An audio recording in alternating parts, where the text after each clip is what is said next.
So things are heating up here. I decided today that I would make kind of an old style lawn update video. For those of you who've been just following along, you know, in the last couple years or so, back when I started my channel way long time ago, I was pretty much just doing these lawn updates, and every title was like lawn update, lawn update, lawn update. And Connor makes fun of me all the time for that.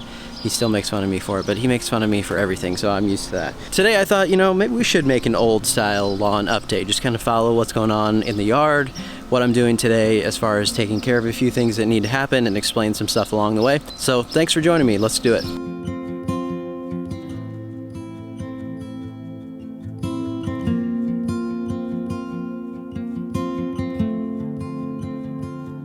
So I think a couple things to talk about right off the bat would be, what are the different sections of lawn looking like? So we'll go back behind the fence. I'll show you the bluegrass back there.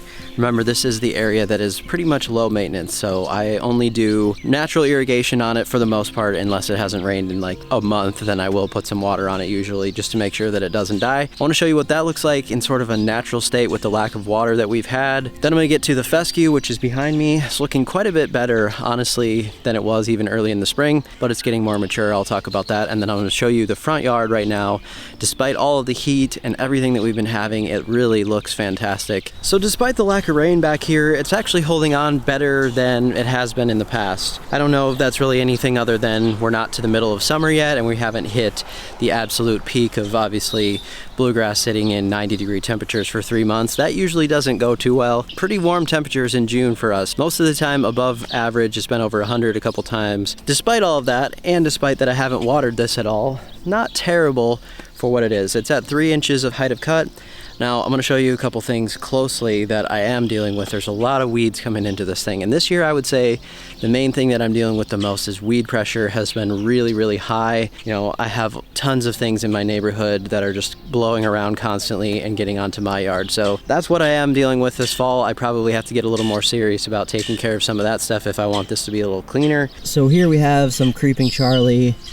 Definitely something that I've dealt with in the past. There's a lot of it in the neighbor's yard, so it's kind of a battle that I'm always going to be facing in some sense. I do have a video on how I take care of this, but it's too hot to do right now, so that'll be more towards fall. Then in general, I just have some other stuff like this popping up, some dandelions right there, just your typical weeds that you're dealing with, a lot of broadleaf stuff. So another thing to show you is this is a piece of like clumping fescue that is in this bluegrass. There's some fescue mixed into here. It kind of got contaminated with an overseed that I didn't do at one point, and so it's here and there. But you will notice the difference between obviously the blade, the way that it looks.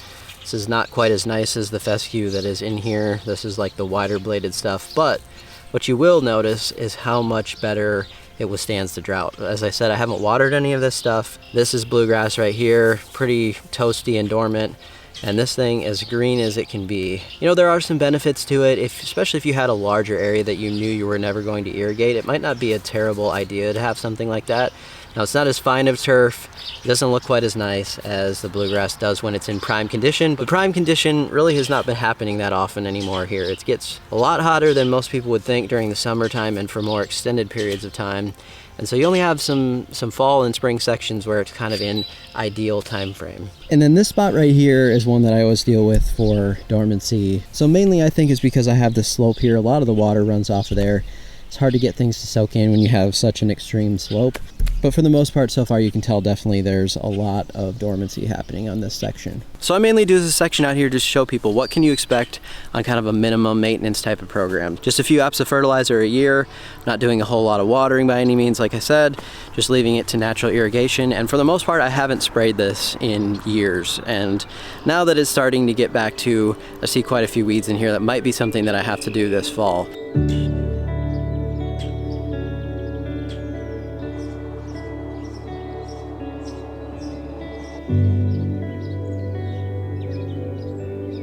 So let's talk about the backyard and the fescue. It's kind of been coming into its own, and what I mean by that is in the springtime it looked decent, and then as we got towards the beginning of summer it was starting to just kind of look like it wasn't doing anything. It wasn't really growing much. I wasn't getting much color out of it, and I think it's still just needing some maturity time. It still does at this point. It's not exactly mature by any means. Remember, I planted this though like about mid-September. That's kind of a short fall season. Then right into winter we had kind of a long winter. We had a tough spring. So I'm expecting a lot out of it, and for where I'm at, I really can't complain too much. But it has been growing better lately. It has been starting to get the color that I'm expecting out of it. But I'm looking forward to this in the fall. I think it's going to get a lot better when I get back on my fertilizer program, get back to cooler temperatures. There's still a lot of color I think that can come out of this. It's definitely not exactly where I anticipate that it will be. Let's show you the texture, show you what I think the color should look like. So I really don't know how well this will show, but you can tell by in person, definitely with your eyes, that yes, this still looks like fescue, but the blades are not nearly as thick as that stuff that's outside the fence, the more coarse stuff. So it definitely has a fescue look, but I would say, you know, not the traditional old school fescue that you might be used to. And then I have talked about this before, but this is a dog spot right here. And so it's telling me that I still think I can go quite a bit more on the fertilizer. The dog spots are not burning anything, they're just turning everything really nice dark green like that, and I'm getting a lot of growth out of those sections. So this will tell you right here what really the color could look like, and I know I will get there eventually. Just have to keep working on it. One thing I forgot with the fescue was that I got a good question the other day in regards to, has the watering changed compared to the bluegrass that you had versus this fescue now? Does it need the same amount? Is it better? And absolutely it has needed less water than the bluegrass that I had back here before. We did have about an inch of rain last week, and I haven't watered anything since then. Up until that point, when we don't get any rain per week, I'm usually at about every 4 to 5 days, something like that. Honestly, way better than my bluegrass. The bluegrass checks out in the matter of days, depending on what kind you have. So has this made a difference in terms of my watering, what it's withstanding, especially this is west facing? Absolutely it has. It's been a lot better for water. You can also see this section right here has no irrigation, so you can kind of tell the difference on what things would be looking like with how hot it is, how much stress we have going on for the turf right now. And actually I just saw this, but this is a really good way to show the fescue again. So this is my neighbor's yard, obviously nothing watered. Right there, that patch of amazingly green stuff is tall fescue. Everything else around it, not tall fescue. That shows you kind of the difference, and especially when you have something that's well established like that has been for a while. There you go. Now, do I personally love tall fescue as my favorite grass just because of all this stuff? No, I don't. I'm still definitely a ryegrass person. I will be a ryegrass person, but there are some benefits, and I wanted to show you that because everyone has different needs in their yard. There's a lot of places in the country, especially too, that are in drought situations, or they may continue to be in drought situations. And so if you can get a grass that you like the look of, it does a good job for you, and it also withstands a lot more of these stresses, and you don't have to use as much water, it's a very good thing.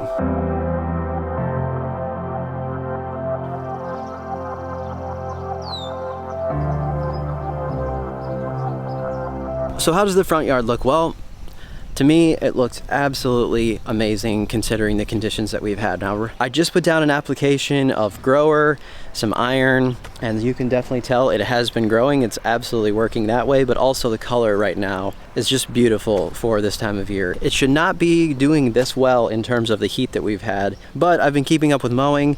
I've been keeping up with my fertilizing every 2 weeks or so with low doses. And also, I have been watering, obviously, but a lot of people think, oh, you must be watering your lawn a ton to have it look that green. No, actually, I have been watering less than an inch a week. And what you have to remember about that is that it's a very humid climate here in the summer. So the humidity is up like crazy, and then actually you just do not lose that much water. You need to factor that in your climate. The fact that I have this kind of humid weather and warm weather during the summer doesn't mean that I need as much water as you might think. That's one thing that I learned now doing this as my third full season of real mowing. The first thing that I thought is, oh man, it's getting hot, I must need to put a lot of water on this, and I don't. It helps with staying away from fungus, and I'm able to keep it green just like that.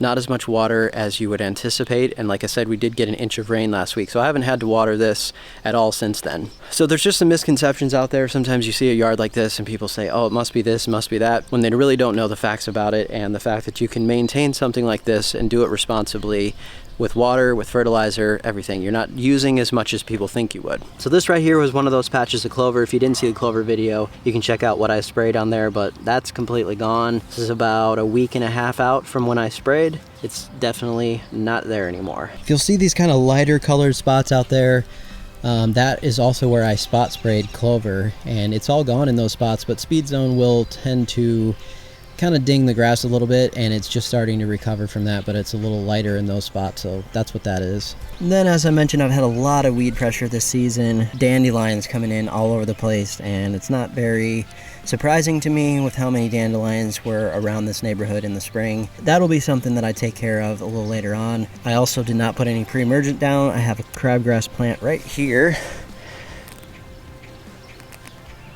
but I can still easily pull those out, and I have not had any major issues with crabgrass in the main section of the yard, despite the fact that I usually don't use pre-emergent, and I didn't again this year. The reason for that is just that I have a really well-established yard, so I don't feel the need to put pre-emergent down if I don't have any major crabgrass problems. And since I haven't seen them year to year, I just don't worry about it at this point, and I haven't needed it. That's not to say that you shouldn't in your yard. If you don't really have an established yard, or you've had some crabgrass problems in the past, then maybe you want to do it for a couple years, get that under control, and then you want to try it without. That's kind of up to you, but for me, I don't see the need to put something down when I haven't seen a problem year to year, and it's just kind of minimize what I'm putting on the yard in general.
Kind of in and out of clouds today. I want to show you the result of the mow. This was mowed at just under 3/4 of an inch. That's about where I'm at right now. I usually go down to closer to half, probably around in the fall time. Especially I'm going to do another sand level on this. I will be able to probably get it a little lower than right now. Every year things shift a little bit. I've only done one sand level, so I want to do that again, not only just because I want it a little smoother, but because of maintenance wise, I need to keep doing that every year once you start the sand process.